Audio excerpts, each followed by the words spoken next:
এই ঘটনায় দলীয় ভাবমূর্তি যদি ক্ষুণ্ণ হয়ে থাকে, ভালুকাবাসী দেশবাসী যদি মনে কষ্ট পেয়ে থাকেন, আমি বিনীতভাবে দুঃখ প্রকাশ করছি।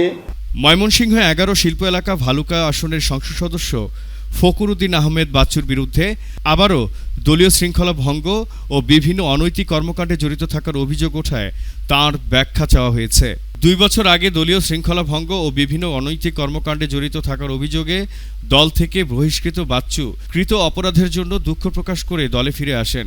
সেই সকল নেতৃবৃন্দকে সামনে দিয়ে অন্তত ২০টি কাতারে আমাদের মুরব্বীরা থাকবেন। দলীয় মনোনয়নে তিনি এমপি হন। এবার নতুন করে একই অভিযোগ ওঠায় তাকে কারণ দর্শানোর নোটিশ দেওয়া হয়েছে।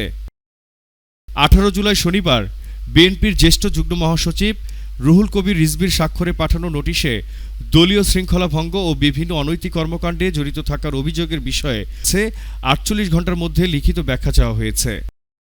২০২৪ সালে ছাত্র গণঅভ্যুত্থান পরবর্তী সময়ে ময়মনসিংহের ভালুকায় বিভিন্ন শিল্প প্রতিষ্ঠান দখল ও চাঁদাবাজির অভিযোগ উঠেছিল ফখরুদ্দিন আহমেদ বাচ্চুর বিরুদ্ধে। তা মূলত ৬ই আগস্টের ঘটনা। ওই সময়ে অনেক ঘটনাই নিয়ন্ত্রণের বাইরে ছিল। তখন তাকে দল থেকে বহিষ্কার করা হয়।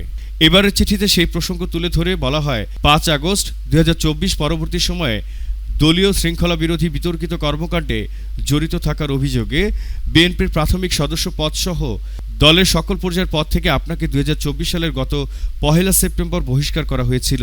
কৃত অপরাধের জন্য দুঃখ প্রকাশ করে আবেদন করার প্রেক্ষিতে গত বছরের ২৪ অক্টোবর বহিষ্কারাদেশ প্রত্যাহার করে আপনার প্রাথমিক সদস্যপদ ফিরিয়ে দেওয়া হয়। কিন্তু আপনি ও আপনার ঘনিষ্ঠ লোকজন আবারও দলীয় শৃঙ্খলা ভঙ্গ করে নানা ধরনের অনৈতিক অপতৎপরতায় লিপ্ত রয়েছেন বলে অভিযোগ পাওয়া গেছে।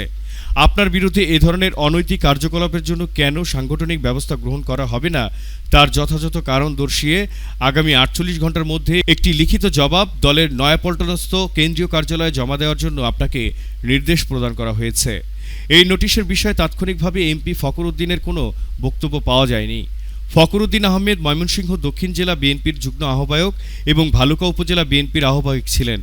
২ বছর আগে বিএনপি থেকে বহিষ্কৃত হওয়ার সময় তিনি ভালুকার শিল্প প্রতিষ্ঠান দখলের অভিযোগ প্রত্যাখ্যান করেছিলেন। কিন্তু এমপি হওয়ার পর তার ও তার ঘনিষ্ঠ লোকজন আবারও দলীয় শৃঙ্খলা ভঙ্গসহ নানা ধরনের অনৈতিক অপতৎপরতায় লিপ্ত থাকার অভিযোগ পাওয়া গেছে। বাংলার জানালায় জহিরুল ইসলাম।